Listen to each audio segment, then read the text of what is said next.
Assalamualaikum warahmatullahi wabarakatuh. Bismillahirrahmanirrahim. Alhamdulillahi rabbil alamin.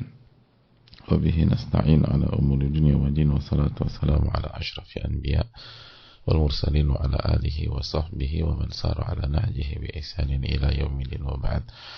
Allahumma salli wa sallim wa barik wa an'im ala nabiyyina Muhammadin wa ala alihi wa sahbihi ajma'in. Hadirin Allah muliakan, alhamdulillah kita panjatkan puji dan syukur kita kepada Allah Subhanahu wa taala atas nikmat yang Allah limpahkan dan Allah berikan kepada kita.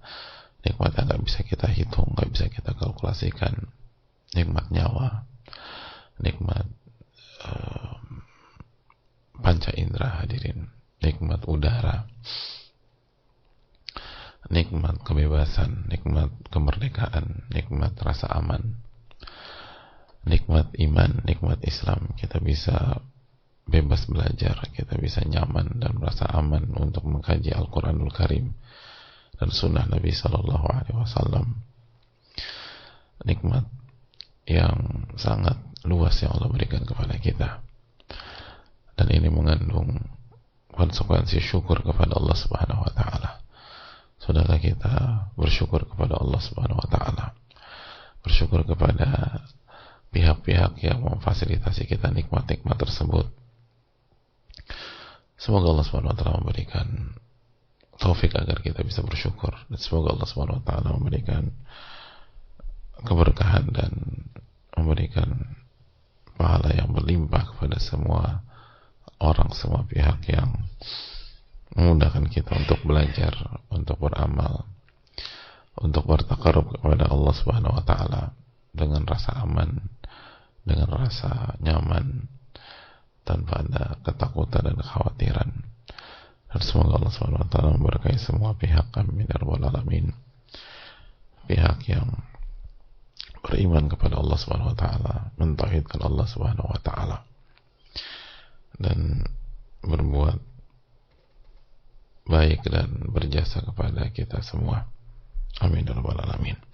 Sebagaimana salawat dan salam semoga senantiasa tercurahkan kepada Rasulullah alaihi salatu wassalam beserta para keluarga, para sahabat, dan orang-orang yang istiqomah berjalan di bawah naungan sunnah beliau sampai hari kiamat kelak. Hadirin Allah muliakan, kita kembali bersama bab keutamaan berbuat baik kepada sahabat dan orang yang dicintai oleh orang tua kita, ayah dan ibu kita, saudara-saudara kita, istri kita, dan orang yang disunahkan untuk dimuliakan. Dan kita sedang bahas hadis Ibnu Umar radhiyallahu ta'ala anhuma, ketika beliau mendengar Nabi SAW bersabda, inna abbaral bir an yasila rajul wuda abih, dan sesungguhnya salah satu kebaikan yang paling baik adalah ketika seorang membangun hubungan baik dengan orang yang dicintai oleh ayahnya, yang dicintai oleh ibunya. Dan ini dipraktekkan oleh Ibnu Umar radhiyallahu ta'ala anhuma ketika beliau sedang berjalan menuju Mekah dan beliau menaiki kendaraannya. Lalu di tengah jalan beliau bertemu dengan seseorang yang tinggal di pedalaman. Lalu apa yang dilakukan Ibnu Umar? Ibnu Umar mengucapkan salam. Lalu beliau bertanya, bukankah anda fulan dan fulan? Memastikan. Lalu Ibnu Umar memberikan tunggangannya untuk dinaiki oleh orang tersebut. Bahkan beliau memberikan imamahnya, sorbannya, penutup kepalanya untuk dipakai oleh orang itu. Dan itu membuat orang-orang terkejut, dan mereka mengatakan, engkau memberikan itu semua? Mereka juga mengatakan bahwa dia itu bagian dari orang-orang Arab pedalaman. Mereka cukup puas kalau dikasih sedikit aja, itu kebanyakan. Tapi Ibnu Umar mengatakan bahwa ayahnya adalah salah satu yang disayangi oleh Umar bin Khattab radhiyallahu ta'ala. Ayahnya adalah sahabat Umar bin Khattab radhiyallahu ta'ala. Ayahnya punya hubungan dekat dengan ayahku Umar bin Khattab radhiyallahu ta'ala. Sedangkan Rasulullah SAW bersabda, di antara atau sesungguhnya kebaikan yang paling baik adalah menyambung hubungan baik dengan keluarga, sahabat ayah, atau keluarga orang yang dicintai oleh orang tua. Dalam riwayat, di antara kebaikan yang paling baik adalah menyambung hubungan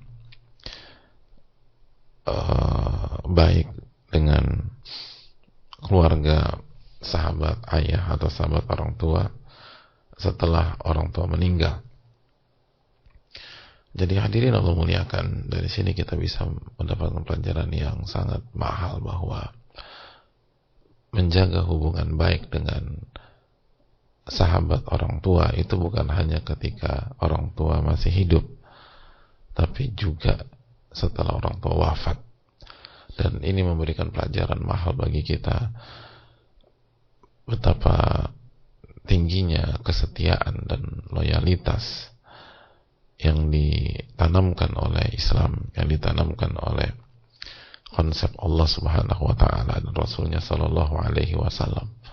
Sampai ketika orang tua kita sudah wafat, tetap bangun hubungan dengan sahabat-sahabat ayah kita, tetap bangun hubungan dengan mereka, tetap bangun hubungan dengan bukan hanya sahabat ayah, tapi anaknya, keluarganya sahabat ayah kita atau sahabat ibu kita. Ini menunjukkan bagaimana al-wafa, bagaimana kesetiaan, bagaimana loyalitas, bagaimana kebersamaan itu dibangun segitu erat. Islam tidak mendidik kita sebagai pengkhianat, baik di muka aja, baik sesekali saja, tapi Islam mengajarkan kita bagaimana kita baik, lalu baik dengan orang-orang dekat, dengan orang yang kita cintai, orang tua, kerabat, istri, jadi sahabat-sahabat mereka, lalu keluarga, sahabat mereka. Jadi ini hal yang sangat luar biasa yang harus kita tanamkan bersama-sama, dan kembali kita dibuat berdecak kagum bagaimana para sahabat mengamalkan sunnah Rasulullah Sallallahu Alaihi Wasallam.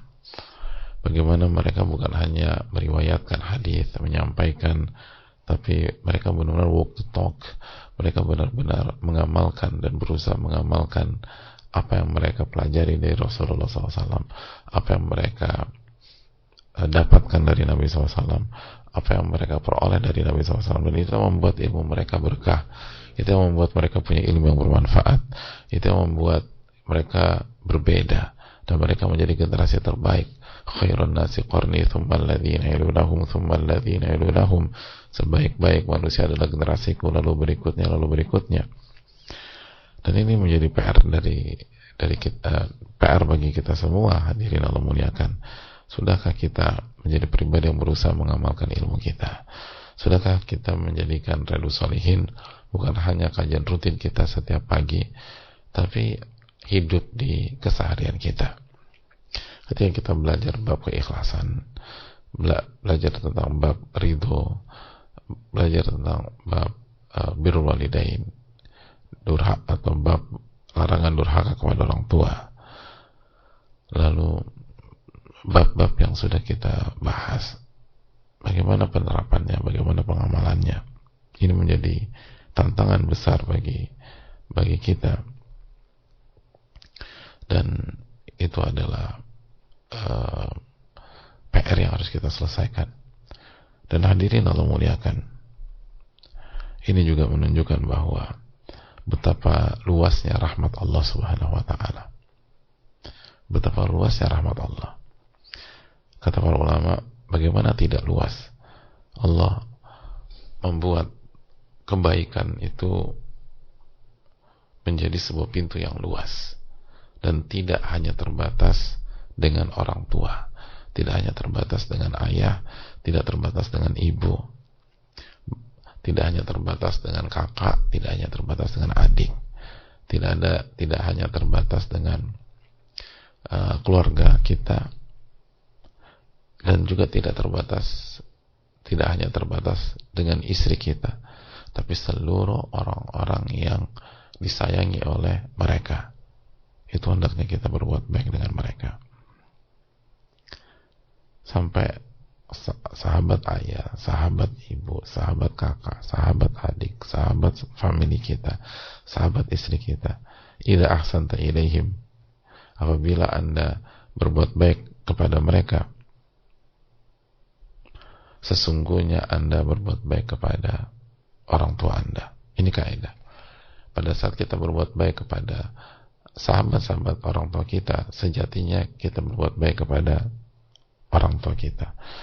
Pada saat kita berbuat baik kepada sahabat ayah, sejatinya kita berbuat baik kepada ayah.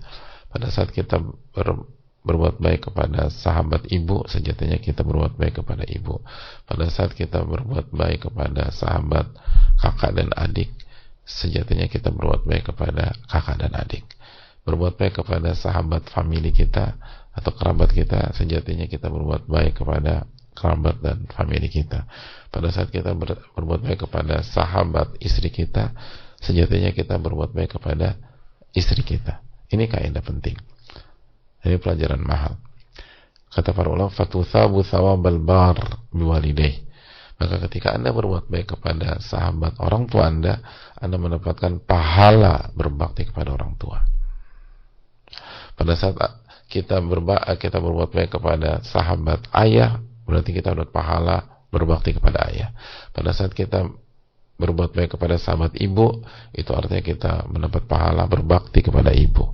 Pada saat kita berbuat baik kepada sahabat kakak, sahabat adik atau famili, itu berarti kita mendapat pahala silaturahim. Pada saat kita berbuat baik kepada sahabat istri, maka kita mendapatkan pahala berbuat baik sama istri. Sebagaimana sabda Nabi SAW, khairukum li ahli wa ana khairukum li ahli. Sebaik-baik kalian yang paling baik dengan istri, dengan keluarga, dan aku yang paling baik dengan istri dan keluarga. Jadi kita mendapatkan hadis tersebut. Ini bukan tentang sahabat beliau-beliau tersebut, tapi ini tentang berbakti dan berbuat baik kepada beliau-beliau itu. Jadi ini pelajaran mahal bagi kita. Jadi jangan berpikir, kan aku gak kenal sama Om Fulan, maksudnya Om itu sahabat ayah kita, ya nggak kenal. Tapi kalau Anda berbuat baik, maka sekali lagi itu Anda dapat pahala berbakti kepada orang tua Anda. Sekali lagi, berbuat baik kepada sahabat orang tua, pahalanya mendapatkan pahala berbakti kepada orang tua. Berbuat baik kepada sahabat istri, pahalanya adalah berbuat baik kepada istri dan berpeluang menjadi orang terbaik, karena Nabi SAW bersabda, khairukum li ahli wa ana khairukum li ahli. Sebaik-baik kalian yang paling baik dengan istri dan keluarga, dan aku adalah orang yang paling baik dengan istri dan keluarga. Ini bisa disampaikan, semoga bermanfaat dan semoga Allah memberikan taufik kepada kita. Subhanakallahumma wa bihamdika, la ilaha illa anta, astaghfiruka wa atubu ilaik. Assalamualaikum warahmatullahi wabarakatuh.